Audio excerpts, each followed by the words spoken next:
Hello, hi. It's been a while. If you're still here, thank you so much for sticking around. In my last video, I said that you guys hadn't been getting much return on investment, especially new subscribers, because I have not been posting, and that is way more accurate now because I haven't posted in over 2 years. So I'm probably very rusty. Please stay with me. I'm gonna do like a little bit of a intro, just explain where I see my channel going, if I see it going anywhere. If you don't care, just skip to the timestamps where I'm talking about the show. I kind of stepped away from YouTube for a bit. It just became a lot of effort and I just wasn't really passionate. Also, I was just like really busy with work, university, mental breakdowns, you know how it is. Just like life has been going on. I've mainly been focusing on music as opposed to YouTube, just putting all my energy into that. But now I'm unemployed, so I kind of have all the time in the world. Hopefully that changes soon. I don't know, it's hard because when I'm employed, I'm miserable. When I'm unemployed, I'm miserable but have slightly less money. If anyone cares about future posts from me, I don't know if I'm gonna like strictly just be talking about 911. Like, I'll still continue with my buddie analysis videos because one, they're the only reason I have views on this channel, and number two, like, I find it fun. But I also want to dive into some other stuff. I might revisit my Barry the Morality of Murder series. If there is a crossover between 911 fans and Barry fans, let me know. That would be fucking sick. I bet the crossover is slim, but I'm very intrigued nonetheless. I also want to do like, not like super fashion content, like I'm literally just wearing like a band t-shirt and some shorts today. I'm not a fashion queen, but like I'd like to talk about like sustainability, maybe do like some thrift hauls, nothing extravagant, probably only be able to do them like monthly because I barely go and I feel like I don't buy anything interesting. It's like, here's some towels and a candle. That's it. Enough of me rambling. Thank you again if you're still here after all this time. Anyway, let's bring my laptop here. I'm kind of gonna have to keep it a little bit in frame, so sorry if that's annoying. I'm bad at remembering things, so I'm just gonna be like reading straight from the script. So we're gonna split this video up into like 4 segments. First one is gonna be talking about Buck and his storylines this season. Second one's gonna be Eddie talking about his storylines. The third chapter is gonna be about Buddy and like their combined storyline. And fourth, I'm gonna be talking about couch theory. So stay tuned if you're a couch theory truther, believer, whatever you want to call yourself. Also, can we appreciate how chaotic my laptop is? Thank you. This was like originally meant to be like the pride flag stickers, but all the stickers fell off because I don't have a back case because that costs money. Buck has 2 main storylines this season. The first one is him trying to like figure himself out and try and be at peace with himself. And the second storyline is him dating Natalia. So let's just jump into it. This is season 6. Buddie analysis, because I am far behind. I am so sorry. So in episode 2, Buck is sitting with Hen and he asks Hen if she's at ease, which she sarcastically responds with, "Do I look like I'm at ease to you?" She's got a lot going on in her life. Like, she's in med school, which is hard enough on its own, but then she's also the firehouse interim captain, while Captain Bobby Nash is dealing with some family stuff this season with Athena's dad. Hen's also a mom. We don't know if she has foster children in the home at this time, but even being a mom to like 1 kid that's like 12, I think, that's a lot of work. So baby girl is not at ease. Buck has started reading an AA book that Bobby gave to him because Buck just like really wants to feel at peace with himself. He quotes from the book a quote that says, "If I'm at ease, all my fear will fall away from me."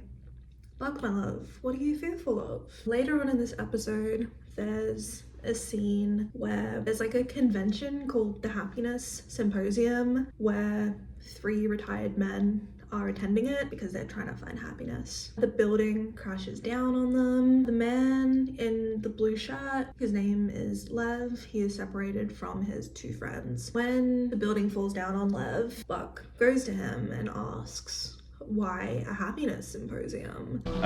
Love, hey. You never told me why a happiness convention, huh? Trying to figure out some stuff. So maybe we'd find an answer here. You guys weren't happy?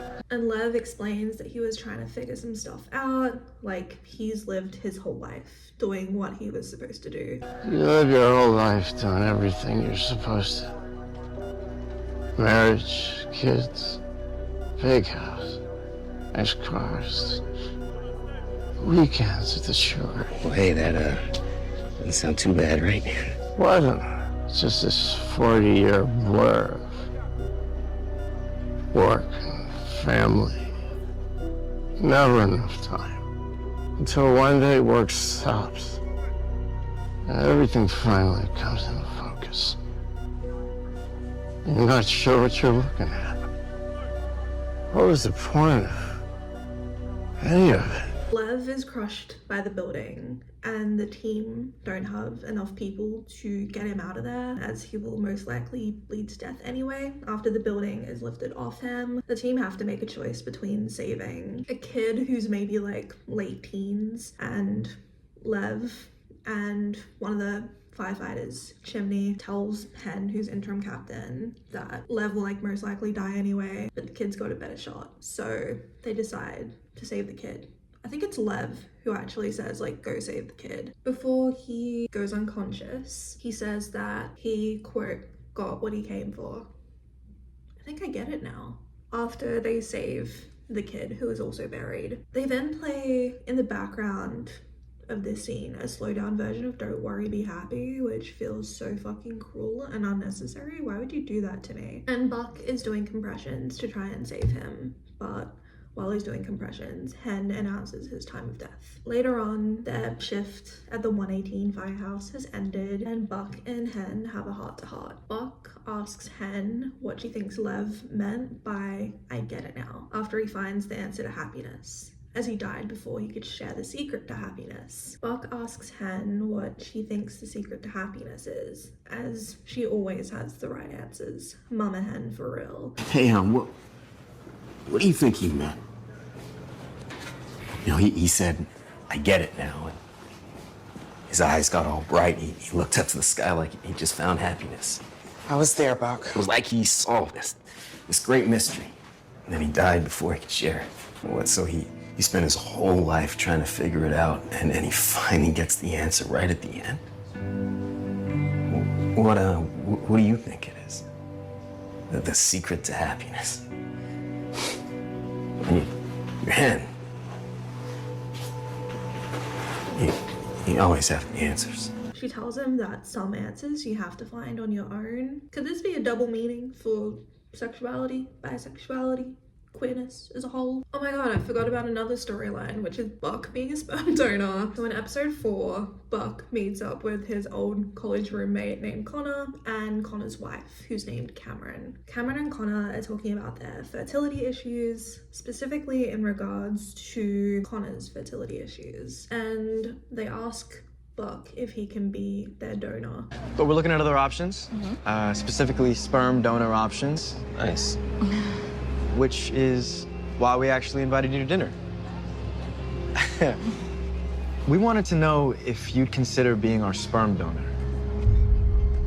Imagine not seeing someone since college and they're like, hey, can you donate some sperm to me, please? Real cuckoo shit, but ballsy, I guess. Gotta respect the grind. Later in that episode, Connor shows up to Buck's apartment. They talk for a while, and Buck eventually asks Connor why they chose him, of all people. Like, Connor talks about how he could pick someone and know what the baby's eye color, profession, body type, etc. would be, but they won't be able to know if they'll be a good person. Connor knows that about Buck, which is incredibly sweet, and Buck is very appreciative of that. Connor tells him he's letting Buck off the hook as it's an extremely big ask. Connor says something along the lines of like, I haven't seen you since college, and first time we hang out, we ask to exchange body fluids, which is a choice. Later on in the episode, Hen is at home and she's been ordered to relax, and she's kind of going crazy because she's been so busy for so long, and being ordered to relax, she can't do it. It's stressing her out. And like, I've been there. Whenever I like stop being busy for a while, I'm like, shit, what do I do? What's my purpose? What am I doing here? What's the point of anything? So I get it. I get where she's at. Buck shows up to a house and tells Hen about the sperm donor thing while they're both getting drunk, taking shots. Hen says if you say yes, you'll be changing their lives. Hen says it'll also change Buck's life because it's not an anonymous donation. Like, he knows the person who will be raising essentially his kid. If you say yes, you'd be changing their lives. Right, which is a pro. You know, a big pro. If I can help ease this burden for them, why would I not do that? Because you'd be also changing your life. Yeah, come on, what, for like a few minutes? You stop. Hen asks if he's capable of being a father and walking away. The main thing to ask yourself is, are you capable of doing this? I think we both know I'm capable. That's why Are you they ask. capable of being a father and walking away? Because that's what they're really asking you. Honestly, we need more scenes of the 118, or specifically those two, goofing off, having fun, but still having like kind of deep conversations in the middle of it. Like, it was just such a comedic scene, comedic gold. It was incredible. We need more of this.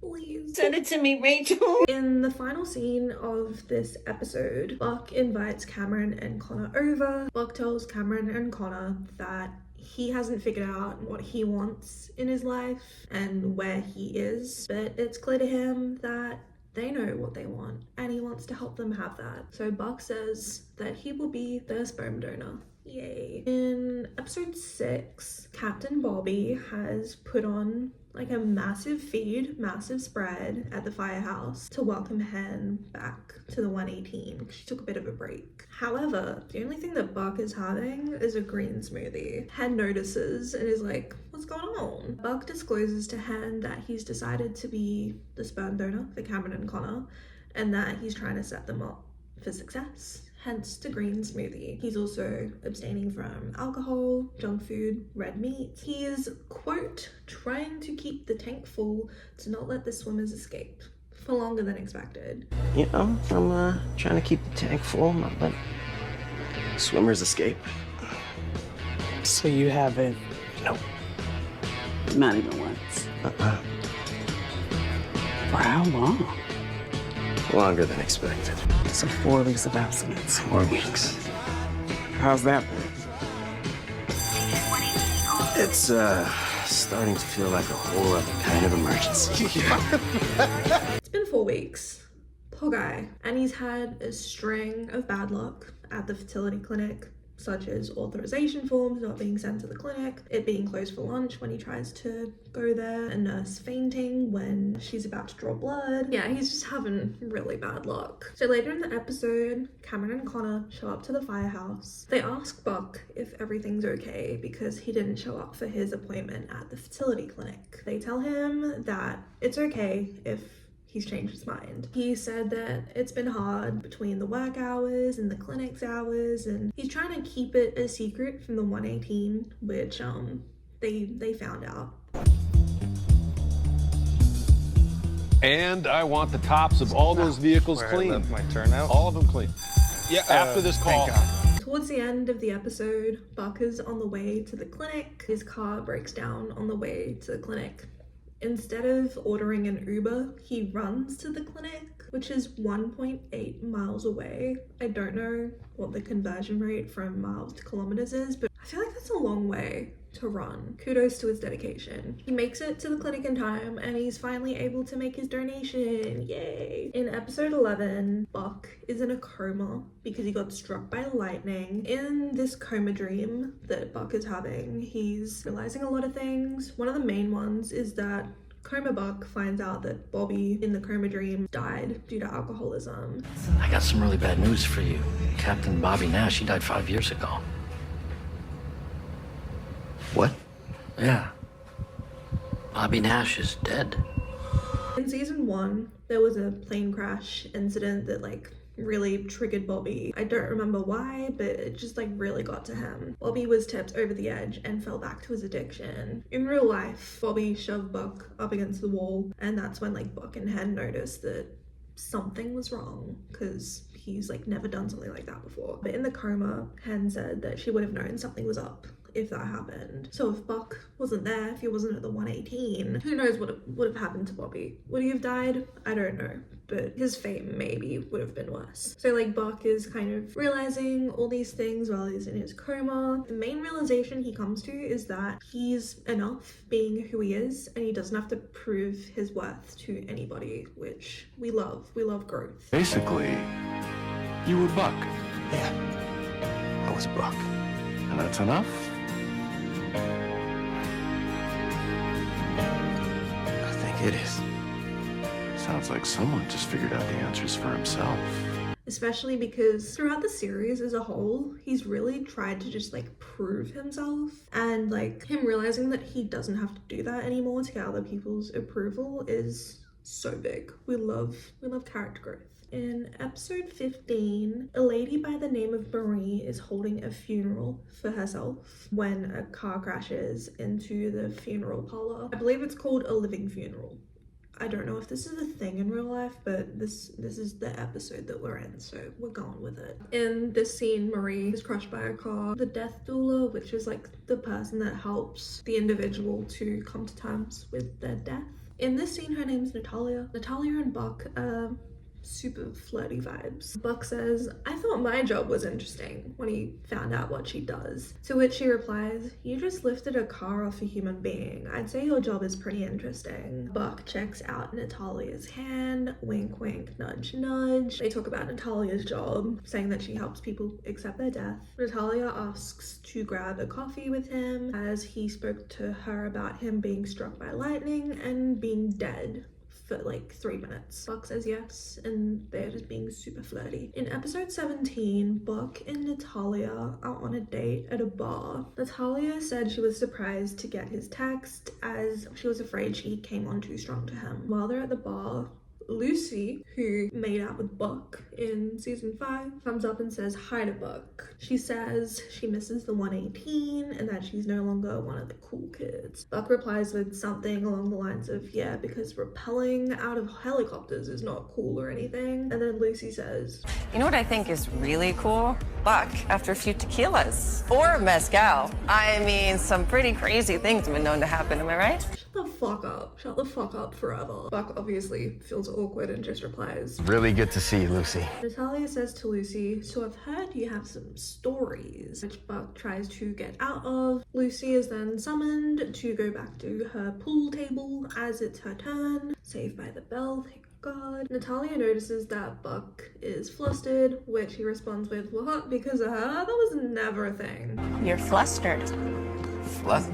Oh, because of Lucy? No, that was never a thing. Well, it was one thing, and then it was nothing. Which thing? Tequila or mezcal? It was nothing, I promise. Sorry for the abrupt change, but my food was ready, and then I just sat around for a couple hours.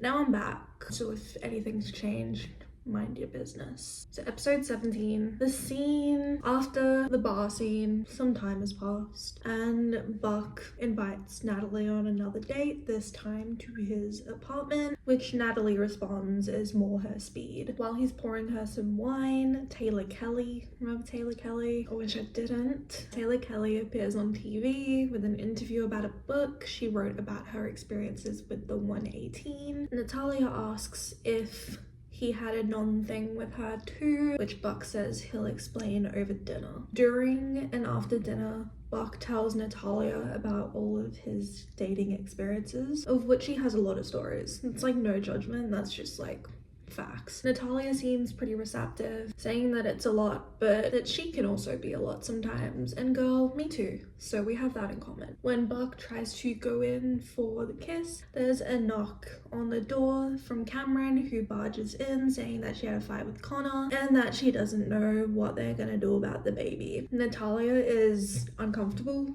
but Buck quickly explains that he's the donor and not the actual father. Natalia says that this is an amazing thing to do, but it's just a lot of information to take in, so she's gonna need a minute. She then thanks Buck for dinner and tells him to take care. So it's heavily insinuated here that she's breaking things off. In the next episode, Cameron gives birth on Buck's couch. Buck calls 911. I will talk more about the couch in the couch theory section, don't you worry. Shit gets messy. I'm not talking about giving birth on the couch, I'm just talking about couch theory in general. It's fucking messy. Buck calls 911 because Cameron is in labor, and then about 1 minute later there's a knock on the door and Buck's like, oh, that was fast, and then turns out it's not a paramedic, it's Natalia. Natalia helps Buck give birth. So at the hospital, Cameron and Connor are with their baby, so Buck and Natalia have a little talk.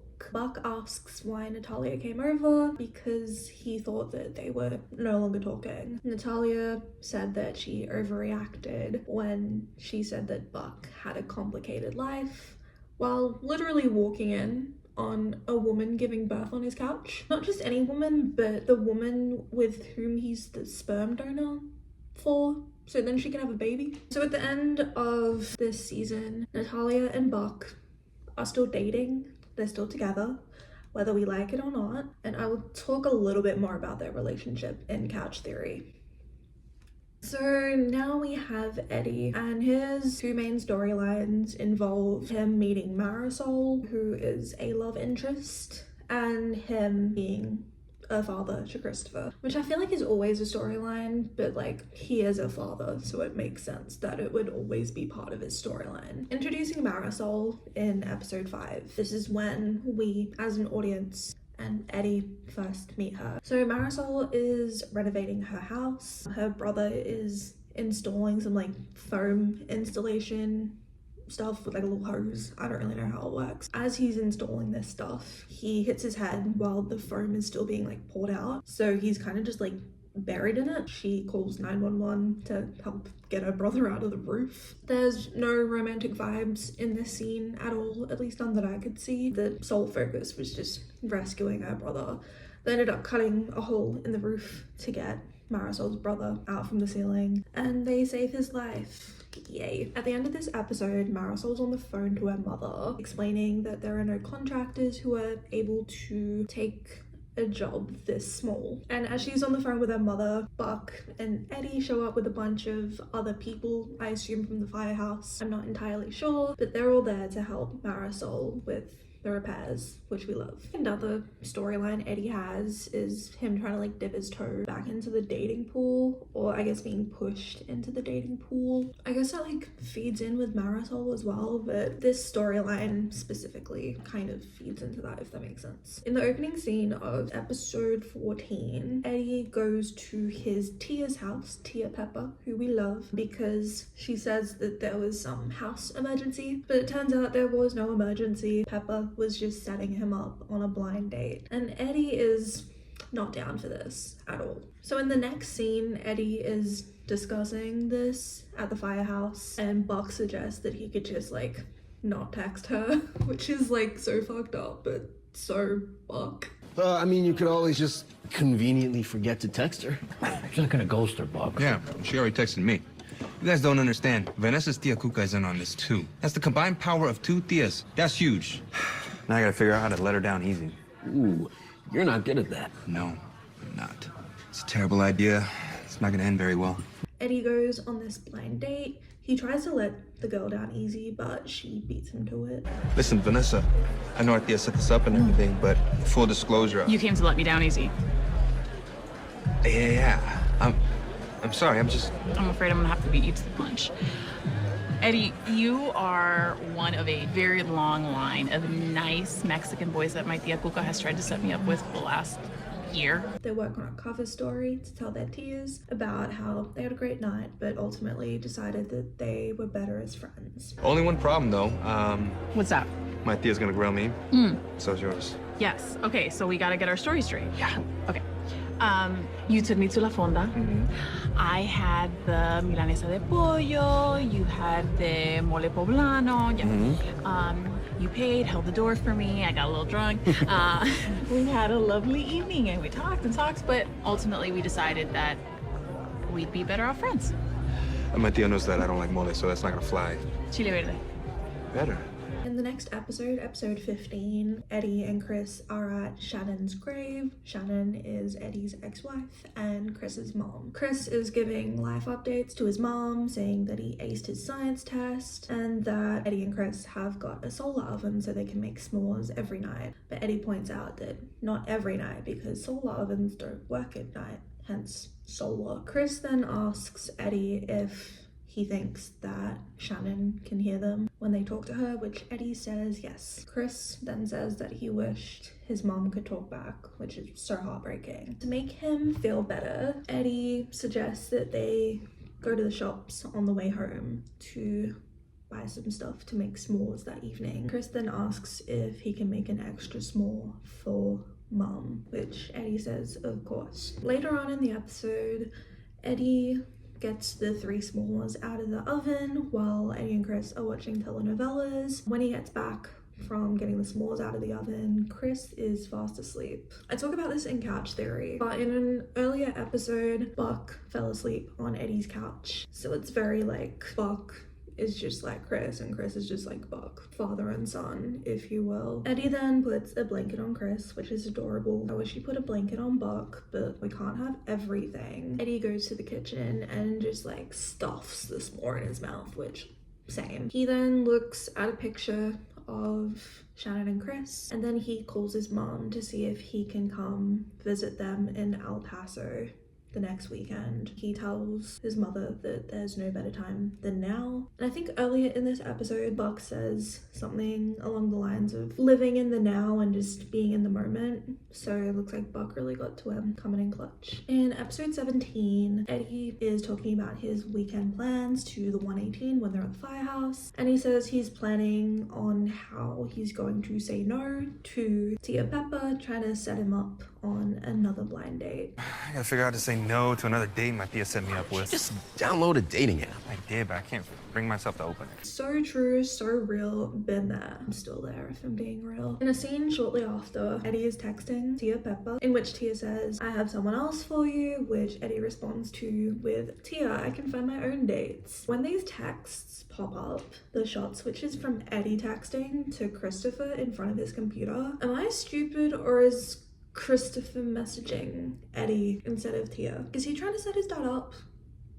Like, am I reading too much into that? Am I stupid or am I onto something? Anyway, after Eddie says, Tia, I can set up my own dates, the next text that his Tia sends him is, but are you? We then have a montage of Eddie trying to find his own dates, which all end up in a disaster, such as a woman's kid spilling coffee on him, prospective love interest at the golf range with her boyfriend, another prospective love interest at the golf range with her girlfriend, almost getting bitten by a dog while on a hike, which all happened in the same day. I know I have bad luck, but I don't have that much bad luck. Like, come on now. Like, someone's fucking with Eddie. Later on in the episode, Eddie is at the hardware store, which he runs into Marisol there. She asks if he's looking for something, which he's kind of like talking a lot, rambling. He's talking about Chris's school project, but it could also be like the project of trying to find a love interest. I just thought of that right now. I'm kind of cooked, not gonna lie. When Eddie says that it's turning into a disaster, Marisol responds with, aren't you in the disaster business? True. This project is turning into a disaster. Aren't you in the disaster business?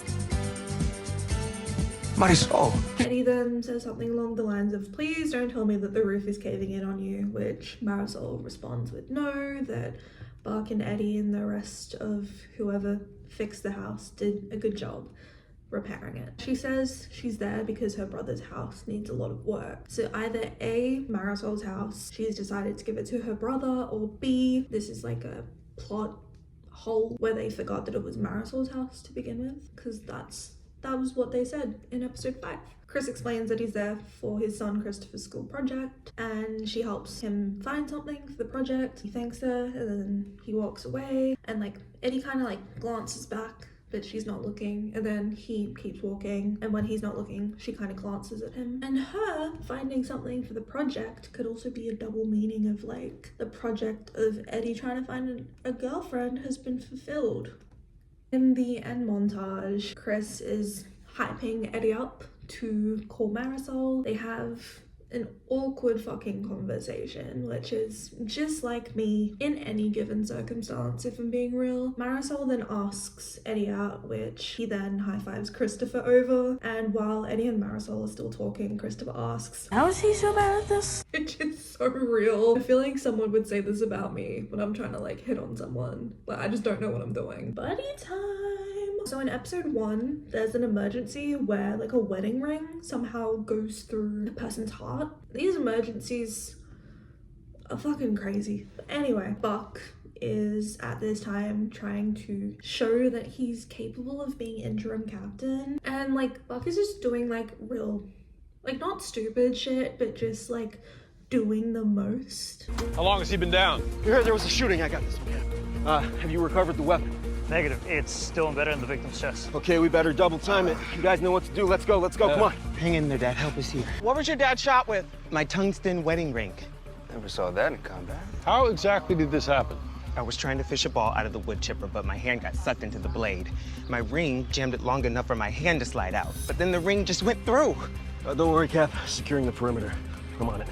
Well, your 5 fingers are still intact. None of them appear to be broken, so I guess you're very fortunate you're not single. Eddie kind of gives him this look like, what are you doing? He's just being over the top for no reason, just to try and get Bobby's attention and show that he would be a good captain and instruct people, but it's just kind of not going that way. In episode 4, again, this is like such a small thing, like the episode 1 thing, such a small moment. Eddie is talking with Chem and Hen about Christopher skipping science club because Christopher wants to hang out with his friends instead. Buck is being quiet in this scene, and Eddie, of all people, is the one who notices. He says, Notice you've been awfully quiet over there, Buck. Christopher hasn't said anything to you about these little secrets, has he? No secrets here. Again, another small moment. In episode 8, Eddie is talking about Christopher having his first crush. Eddie explains that Christopher hasn't told him, like, who the crush is, and Eddie doesn't really want to push things. And then Buck asks, Isn't he kind of young to start dating? Not like he's taking him out to dinner and a movie. He's just going out to a school party.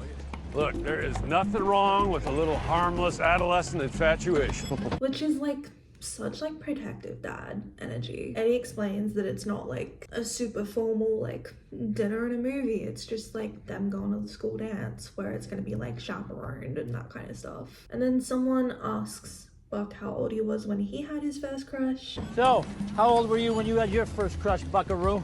Kindergarten. Miss Garcia, R.I.P.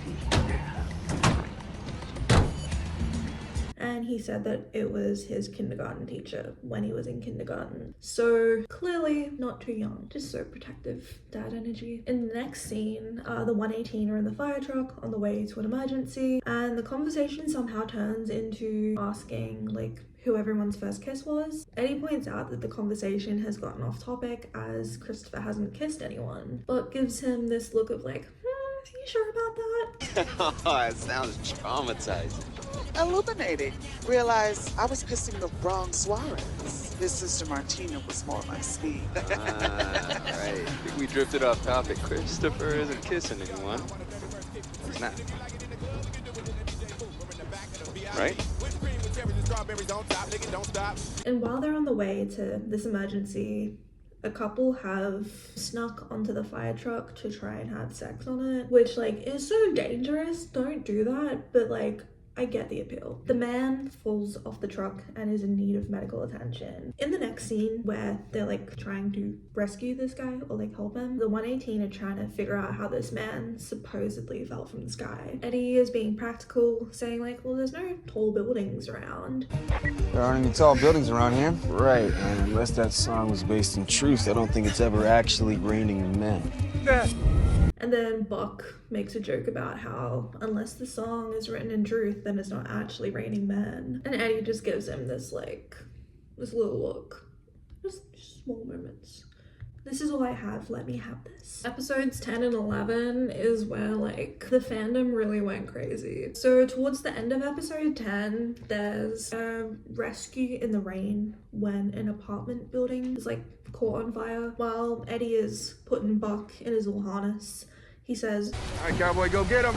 All right. While he's buckling Buck in his buckles. Buck goes to the top of the ladder to do the little rescue and he's struck by lightning. So he like is just dangling in midair. The shot is crazy. Like, it's fucking insane. Like, it just looks so cool, but terrifying.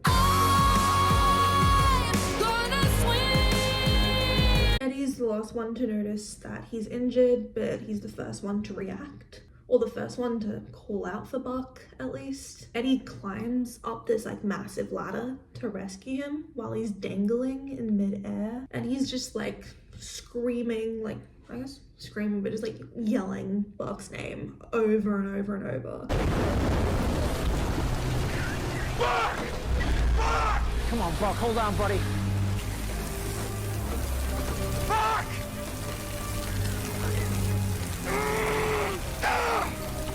Can you hear me? Buck! Which is a perfect parallel to in season 3 when Eddie falls down the well. When he's stuck in the well, where Buck is like yelling for Eddie or like screaming for Eddie and trying to like claw. Eddie! Eddie! Eddie! Eddie! No! Eddie! No! Eddie! No! No! Eddie! Buck! Buck, get up! Come on, Buck. It's just a perfect parallel. So anyway, Eddie gets Buck, and while Chim is trying to resuscitate Buck, Bobby tells Eddie, Eddie, you're driving, get off! I guess because Bobby knew that Eddie was too close to this. Episode 11, the very next episode, Buck is being wheeled into the hospital because of course he is. Eddie either says, Chim, now take over, or Chim, I'll take over. I couldn't distinguish what he was saying. Chim, I'll take over! But either way, Eddie really cares. I'm not saying anything buddy related. It's just like adds to a bigger picture, because I feel like he would have done that for like any of the 118. Bobby, the fire captain, is telling the doctors and nurses like all the information of like what happened and Buck's like history, like medical history, etc. The doctors and nurses are like, we'll do our best. And then Eddie immediately says, do more, which is crazy. Okay, he has a history of blood clotting. He's not currently on any medication, but he does have an allergy to naproxen. Got it? We'll do our best. Do more!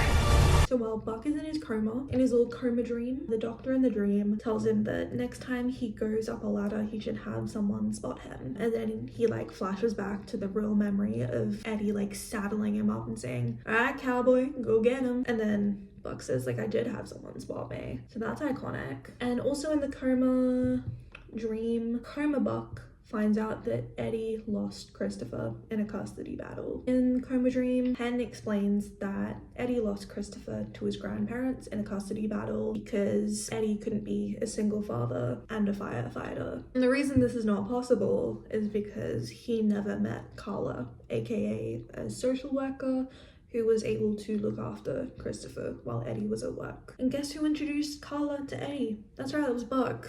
Buck did that. So if it wasn't for him, Eddie would have been long gone. And then we cut to the next scene where Carla brings Christopher to the hospital. And Carla says that Chris insisted on seeing Buck and that he needs to talk to him. Eddie says that they weren't like kids in the ICU, but Chris is like, I don't care, that's my dad. They managed to sneak Chris into the ICU thanks to Carla's amazing distraction techniques. Chris talks to Buck and is telling him like, you're gonna be okay. And he says, wherever you are right now, you have to come back.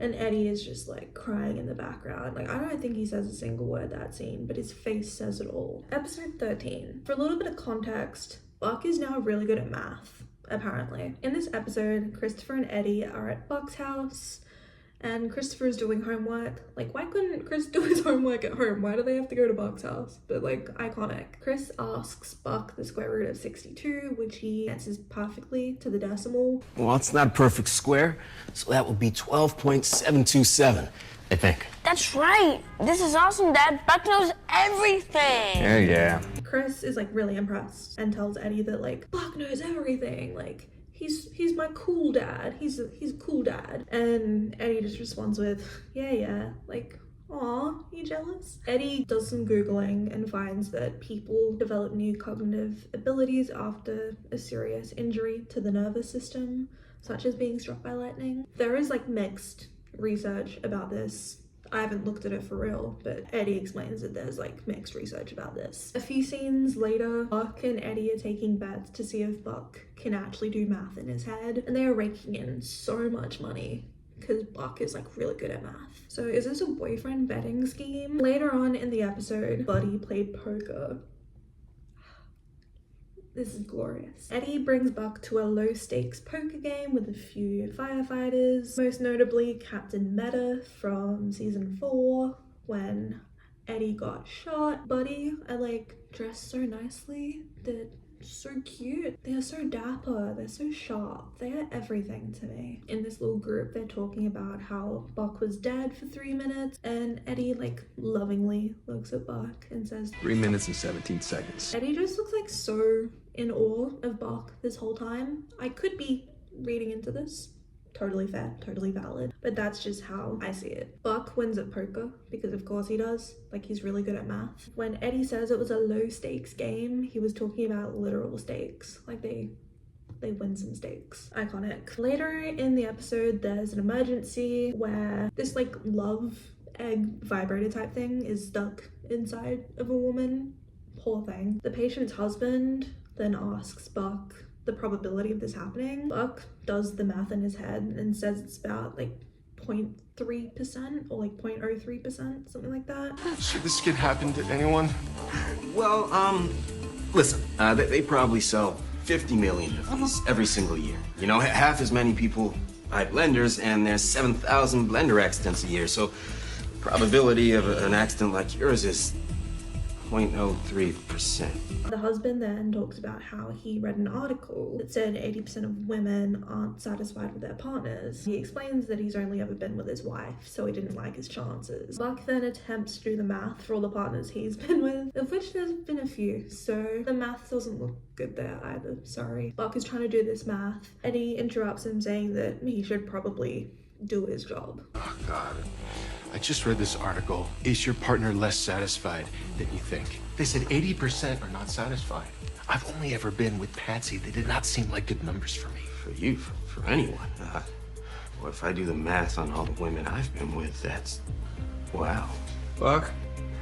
Smoother? I'll grab the gurney. Later on in the episode, Buck is making cookies for Christopher's class, and Chris is Buck's sous chef, which is adorable. He asks if they can have cookies for dinner, and Buck responds that they can have steak and cookies for dinner. And then Buck asks if Chris knows what a porterhouse is, to which Chris responds with, Buck, I'm from Texas. So in episode 15, I spoke earlier about the lady named Maria who had a funeral for herself. So later in that episode, she ended up dying for real. She had bone cancer, and Buck and Eddie are putting flowers on her grave. Like after the car accident, her organs started failing, but I mean, like she had bone cancer, so she was probably like planning a funeral while she was still alive to come to terms with her inevitable death. According to Buck, Natalia said the doctors complimented them on their work, as in like the 118, so that's reassuring. And earlier in the episode, Maria said, we're all gonna die alone, and Eddie is explaining this concept that like, yeah, Maria said we're all gonna die alone, and Buck said yes and no, because even though Maria was probably alone, she got to see her friends and family before she died, apparently people who she hadn't seen in years, so I guess like they got to have their closure, which is like best case scenario if we're being honest. Eddie says that it was a beautiful thing Natalia did for her, like organizing her funeral and making sure Maria got to see her loved ones before she had her actual funeral. Buck says that he saw Natalia, like he went for drinks with her, and Eddie says, really? Dating someone you rescued never ends well. He seems a little jealous. Buck says that she wanted to know more about the lightning strike and about his experience with death because she works with bringing people closure about their own death. And Eddie quips, You love being the guy with the answers. Buck says that there's something different about Natalia, saying that like,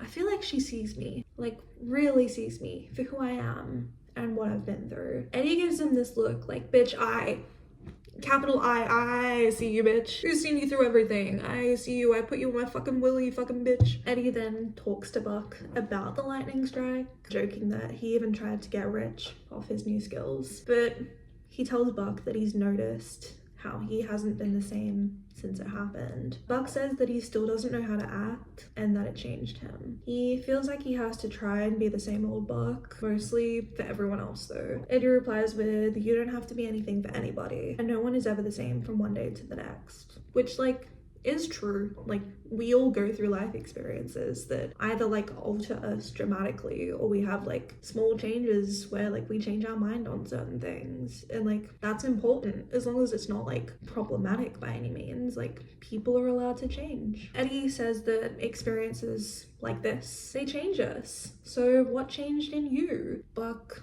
explains that he feels like he's cheated death and that it has to mean something. And he continues that he feels like he has to make the most of every moment and that it's all a gift. Which like is sweet, and it is. Episode 17. So this scene happens right after Buck runs into Lucy at the bar. Buck tells the 118 in the fire truck that he ran into Lucy, and when they're talking about this, Eddie responds with, so your day off went about as good as mine. And this is the day where Eddie goes on a hike and golfing and just like trying to meet prospective love interests in the same day, which all ended really badly. Eddie then talks about dating and how he wants what he had when he met Shannon because it just happened. It was magic. Chimney jokes, oh, so you believe in magic? And then Eddie quotes back with, I believe in chemistry. Eddie is like skeptical when it comes to like curses, like he doesn't believe in curses or like jinxes, that kind of thing. Each to their own, but I believe it to an extent. And then Buck chimes in and asks, weren't you in the 12th grade when you guys met? Which Eddie responds, actually we're in the 8th grade, but then we lost touch and reconnected in the 12th. And then Buck replies with, so that's what it is. You're bad at dating.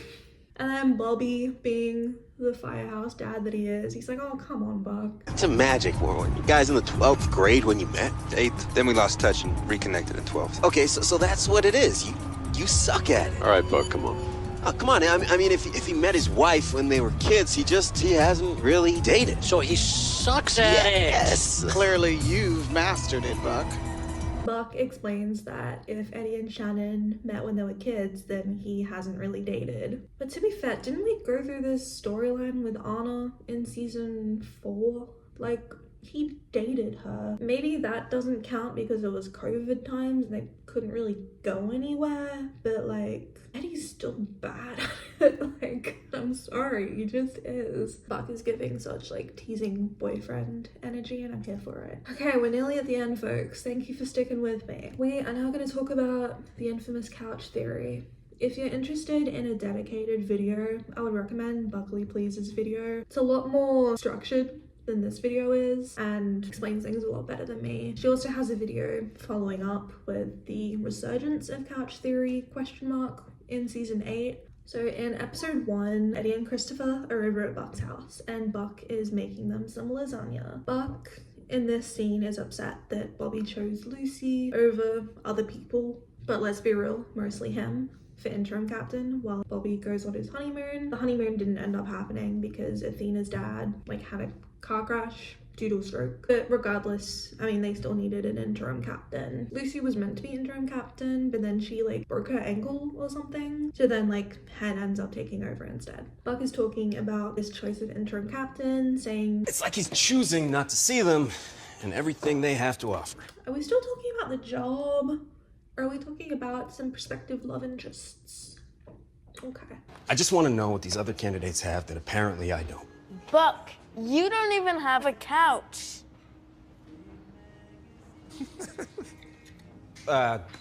So what does that have to do with being fire captain? It's weird. My last 2 couches came with girlfriends. I think you mean your last 2 girlfriends came with couches. Taylor moved out 4 months ago, Buck. You could have replaced the couch by now. Well, maybe I don't want to pick the wrong couch again. Maybe that's how Bobby feels about interim captain. Buck replies that he doesn't want to pick the wrong couch again, which is an obvious double meaning for not wanting to pick the wrong person again. I say person intentionally. Bye, Buck. Rise. Later in the episode, Lucy broke her ankle, so now they need a new interim captain, which Buck is still trying to prove that he would be a good interim captain. Bobby tells Buck that Hen will be interim captain, and Bobby says that Buck needs more life experience before becoming interim captain because he has good instincts, he just needs more life experience because Buck's only like early 30s, like 32 or something. So he's got like a lot of life to live before he can like properly gain insights into what it would mean to be captain and like a leader. Buck then asks if the reason he wasn't picked for interim captain is because he doesn't have a couch. Bobby asks why doesn't he have a couch, which Buck responds saying that he's having trouble picking one out and that he's afraid of making the same mistake again. Bobby gives some dad-like advice because he's everyone's dad, but specifically Buck's, saying something along the lines of, when you feel at ease with yourself, then you'll know you're ready. At the end of episode 11, Buck comes home from the hospital after being dead for 3 minutes due to being struck by lightning. His mum asks him why he doesn't have a couch, which his sister Maddie responds with, it'll take too long to explain while standing. Mum says that she'll buy him a couch, and the dad gets the measuring tape. So here ends couch theory, right? The mum's just buying the couch. RIP couch theory. Wrong! Get pranked. In the next episode, for some context, Buck is in recovery, so he's trying to rest, but a bunch of people are checking in on him to see how he's recovering and if he's like resting, if he's okay, etc. This includes Maddie, his sister, Hen, Connor, and Josh, who works at the 911 dispatch. Buck figures out that Maddie has created a schedule for his friends to go to his loft and check in on him. Buck decides he's had enough and leaves his house. Buck eventually shows up to Eddie's house. When Eddie opens the door, Buck says, "Don't ask me how I am." Eddie agrees and offers Buck a beer. When Eddie gets back from the fridge, Buck is asleep. And where is Buck asleep, you might ask? His couch! Couch theory! Don't you fucking forget it. Couch theory lives on, let's go! Buck is able to finally rest at Eddie's place, and Eddie cheers himself with the 2 bottles of beer, which is so funny. Cheers. And like parallels to the later scene of Eddie and Chris when Chris falls asleep on the couch. Anyway, in the next scene, Buck wakes up from the couch, not just any couch, Eddie's couch. Buck goes to the kitchen and Eddie pours him a glass of water. What a great host. And then Buck asks Eddie what it was like to get shot, which I think this is the first time we hear Eddie talk about the shooting. It's been like a year and a half at this point, so we finally have some explanation. He talks about how he thought he was dead and then suddenly wakes up in a hospital. Eddie afterwards then asks if it's okay to ask Buck how he is, and Buck says, honestly Eddie, I don't know. And Eddie gives him some advice saying, you died, Buck. You're gonna feel a lot of different ways about it, sometimes all at the same time. And he adds that the best way to process it is to feel it, which like is so great to hear from Eddie because it seems like therapy is like actually working.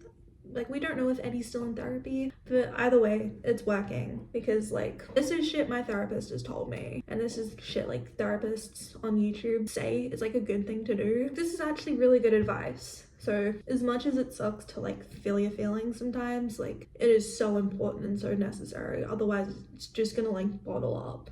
And you're gonna feel like shit. We don't want you to feel like shit. Here is the end of Couch Theory, my friends. At least for this season. So at the end of episode 18, context. Earlier in this episode, which I think I spoke about, Cameron gave birth on Buck's couch, so it's a bit messy. In the end montage of episode 18, Buck hires a couch cleaner who says that there's nothing they can do for it, except carry it to the curb, because it's hella messy. He then goes onto the balcony where Natalia is sat there with her coffee. She asks him what their plan is for the day. He then asks if she'll help him pick out a new couch. Here ends Couch Theory and my hope, at least for now. That's the end of the video. Oh my god. I'm sorry if this was awkward. It's been a while since I've filmed one of these. Sorry if the sound is horrible. This room has like no furniture because it's just like a spare room, and I've lost the little connector thing for my mic, but hopefully it's fine. It'll all work out. Damn, I'm really channeling the Phoebe Bridgers for real. I didn't really write a conclusion for this. I'm just delusional, and I still hope Buddie will work out. Season 6 didn't really give a lot of hope because, I mean, both of them ended up dating other people where it seems like they're both into the other person. But hey, sexuality is fluid, and sometimes it takes time for people to figure out what they want. So I'm just gonna go with that. I'm just riff-raffing if I'm being real. Thank you so much for sticking around to the end if you're still here. Thank you if you're a returning viewer. It really means a lot. Hopefully it won't be another 2 years between uploads. I still need to make season 7 video. Thank you so much. Have a lovely day. Bye.